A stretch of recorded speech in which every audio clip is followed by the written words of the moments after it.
Ao assunto do fim de semana para Flamengo e Atlético Paranaense, duelo dos rubro-negros, Supercopa do Brasil, e certamente o público de Brasília agradece. O jogo vai acontecer no estádio Mané Garrincha, domingo, 11 horas da manhã. Está aqui o convite para você acompanhar com a gente.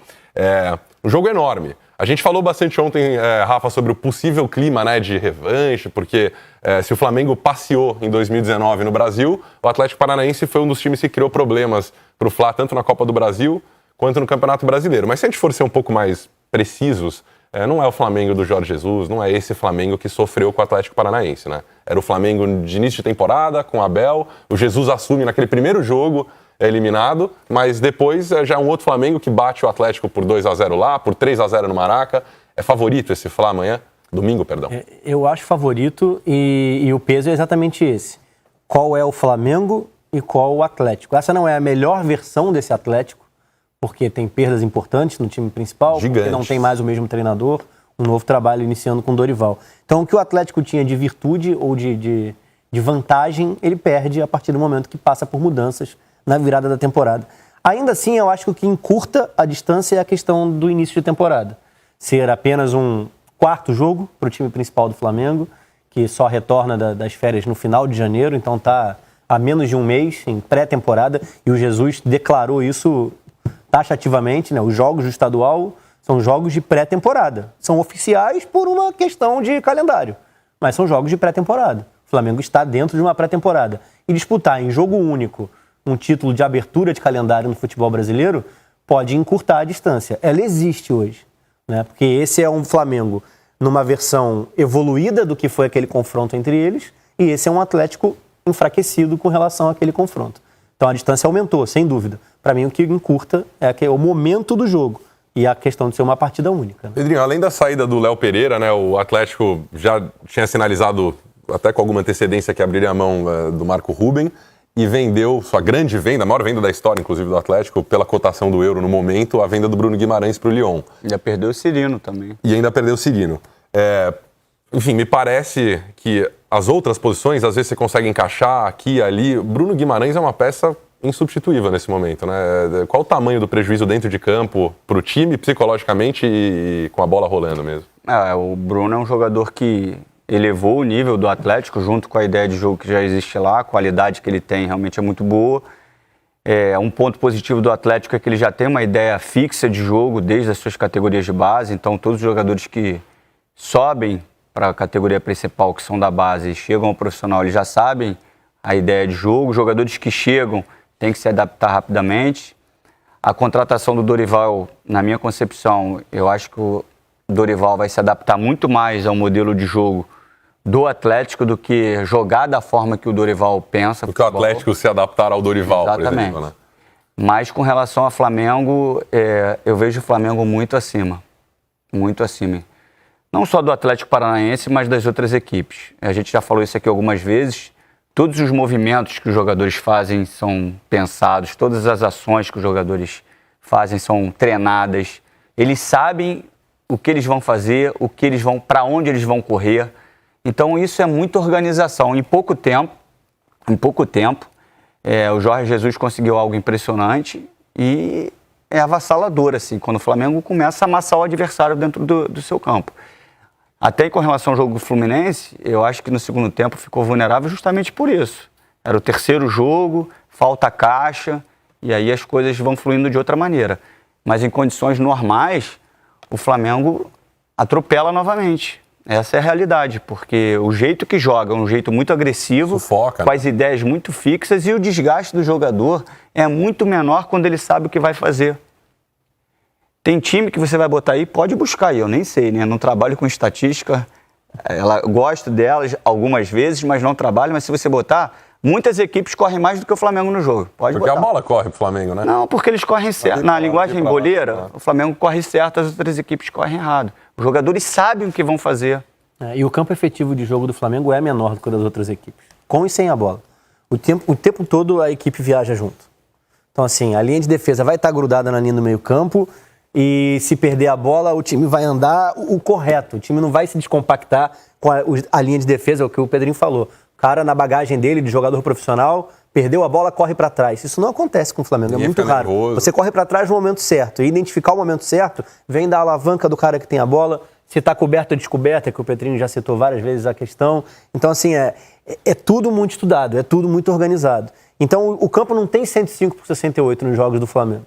O campo ele vai ter 30 metros, 40 metros. É muito compacto. O adversário respira pouco com a bola e o Flamengo sempre tem gente próxima à bola para jogar quando está com ela e para retomar quando acabou de perder. Então você se desgasta muito menos, porque joga num espaço menor de campo. É um treino intensivo também para o Flamengo quando joga, né? Jogar com pouco espaço, toque rápido. Tudo é interligado. Como a gente fala até em gestão de futebol, os setores são interligados, não tem como distanciar. No futebol, dentro de uma comissão técnica, todos os setores são ligados. Se você reparar a preparação física, ela vai treinar a equipe de acordo com as principais valências exigidas do jogo, no modelo de jogo. O Flamengo trabalha o quê? Com aceleração o tempo inteiro, mudança de direção. O treinador, o preparador físico, vai dar ênfase nessas valências. Potência e velocidade, porque é o jogo mais intenso do Flamengo. E aí você parte para, o Flamengo tem uma estrutura enorme, por isso que os jogadores jogam muitos jogos. Eles também jogam muitos jogos porque o desgaste deles na partida é menor. Parece que não, porque você vê o Flamengo correndo. É muito intenso, né? É muito intenso, muitas ações, mas é menor. É menor o desgaste. Os atalhos do campo. Então isso, com a estrutura, já ajuda que o jogador seja repetido várias vezes. Então tudo é uma coisa só, é tudo interligado. Então eu vejo, futebol é jogado. A gente está aqui no ar-condicionado, 00:14, avaliando um jogo de domingo às 11 horas da manhã. Tudo pode acontecer. Um jogador não acorda num bom dia, não está bem tecnicamente, pode acontecer. Mas em condições normais, é jogo para o Flamengo. O Everton Ribeiro falou depois do treino de hoje sobre a expectativa para a partida e citou justamente as dificuldades que o Flá teve contra o Fluminense como um alerta para ficar ligado, ficar atento. Fala aí, Everton Ribeiro, expectativa para a Supercopa do Brasil. Acredito que no jogo, a gente tinha um jogo controlado. O primeiro gol que eles fizeram deram ânimo, né, para eles e começaram com bola longa, nos incomodar mais. E isso causou uma impressão que nós perdemos o controle do jogo, né? Realmente eles fizeram um bom segundo tempo. Então a gente tem que estar atento a esses detalhes.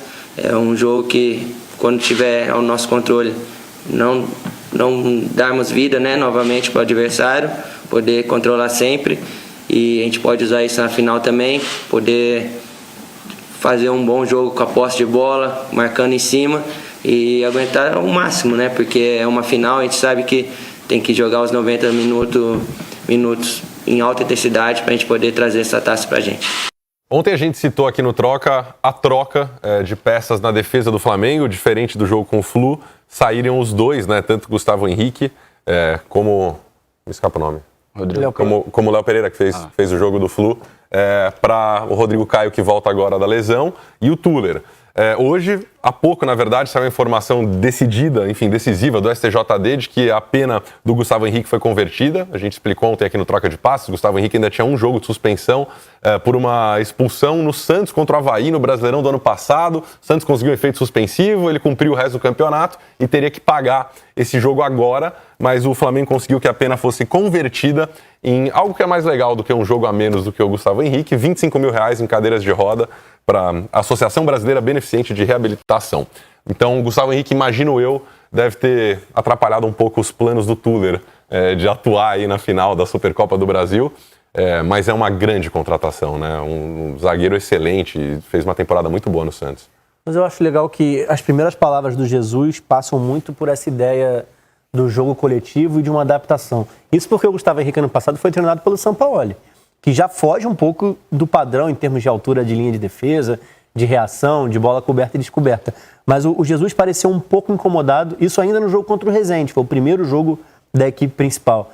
Não incomodado, mas assim, ele deu o recado de que é um bom jogador, mas ainda tem que se adaptar ao que a gente pede, ao que a gente cobra aqui.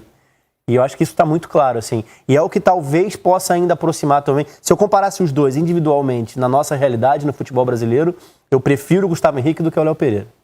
Um ponto.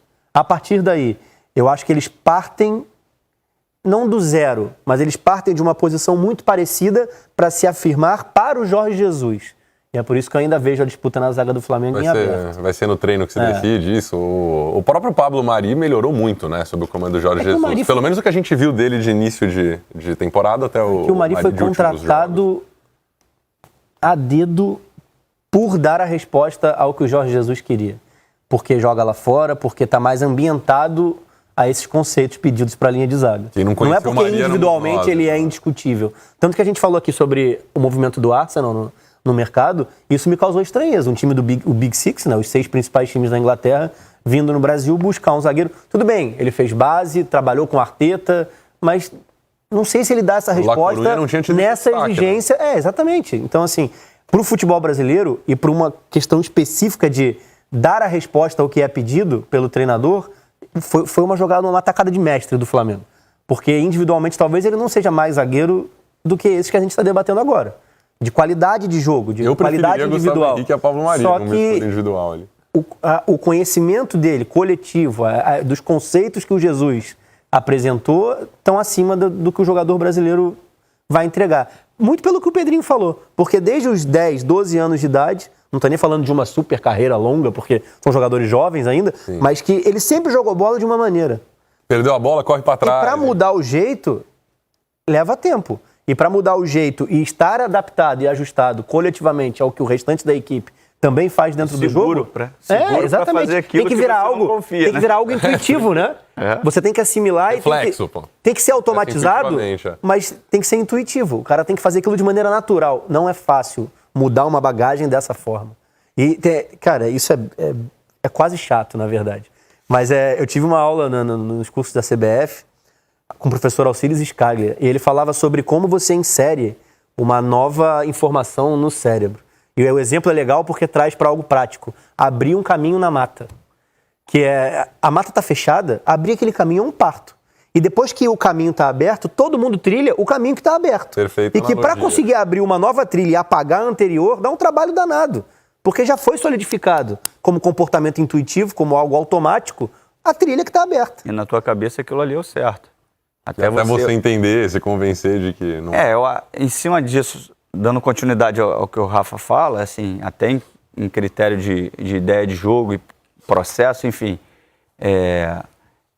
quando um jogador, o preparador físico até do Atlético Paranaense, não sei se ainda está lá o Marquinhos, que também no curso, ele falou sobre o que ele acredita como educação física, né, que algumas coisas que são treinadas não são transferidas para o campo, como cadeia fechada na musculação, a cadeira extensora, e ele trabalha de outra forma, mas que o jogador, quando terminava o trabalho dele, pedia a ele: professor, posso fazer lá meu pezinho, a cadeira extensora? Ele deixava. Mesmo ele acreditando que aquilo ali não servia para o futebol, ele sabe que psicologicamente aquilo ali para o jogador, o que vai fazer o jogador jogar é aquilo que ele está fazendo, não o que o preparador físico deu para ele. Porque ele passou a vida inteira fazendo aquilo ali. Então é mais ou menos isso. E com relação à disputa do Léo Pereira e Gustavo Henrique, eu tenho uma opinião bem particular. Eu acho que a briga vai acabar sendo do Gustavo Henrique com o Rodrigo Caio. Eu acho que... O Léo Pereira se afirma ali. Não porque seja mais jogador, não. Acho que o Gustavo Henrique é até mais jogador. Mas eu acho que para dar continuidade à construção ofensiva do Jorge Jesus, e o Léo Pereira é um bom jogador, já tem a perna esquerda, eu acho que isso facilita. Por isso eu acredito que a briga inicial vai ser entre Rodrigo Caio e Gustavo Henrique.